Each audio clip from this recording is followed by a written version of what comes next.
In the morning, pro-Russian authorities in occupied Kherson reported that the Ukrainian army had fired 19 missiles towards the Kakhovka hydroelectric plant. The Ukrainian side is attacking this crossing in a selective manner to avoid destroying the dam. The Russian side, on the other hand, is emphasizing on a narrative level that this dam is in danger of blowing up at any moment, which could cause flooding. Rumors about the alleged blowing up of the dam at the power plant site are not the only false information on the basis of which the Kremlin is unsuccessfully trying to sow panic around the world. Last night, Russian Defense Minister Sergei Shoigu spoke with defense ministers of some NATO countries. He warned of Kiev's alleged plans to use a so-called dirty bomb. That is, such a nuclear payload that will give radiation and not have the explosive power of a traditional nuclear bomb or nuclear payload. If the Russians say that the Ukrainians are planning to prepare something, it means one thing, that Russia itself has already prepared it. The world should react to this in the strongest possible way. The defense ministers of France, the United Kingdom and the United States have issued a joint statement in response to information spread by the Kremlin.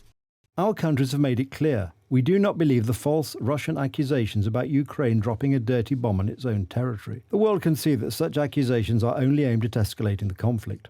We may be dealing with the creation of a certain information background so that if such a dirty bomb is used against Ukraine, Russia will be the first to accuse Ukraine of this attack. We are dealing with such tactics not for the first time. When traditional methods of warfare fail, the Russians resort to criminal practices. The Russians have been committing war crimes since the very beginning of this hot phase of the invasion.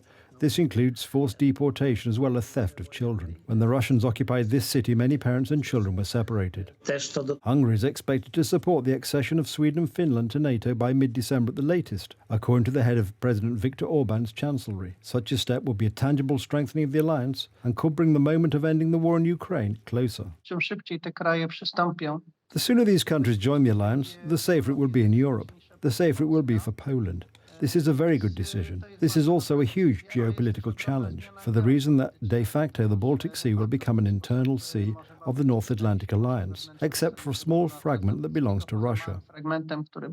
For Sweden and Finland to join NATO, the consent of all alliance member states is needed. If Hungary supports accession, then NATO enlargement will depend on the decision of Turkey, which is the last country yet to make a decision on the matter.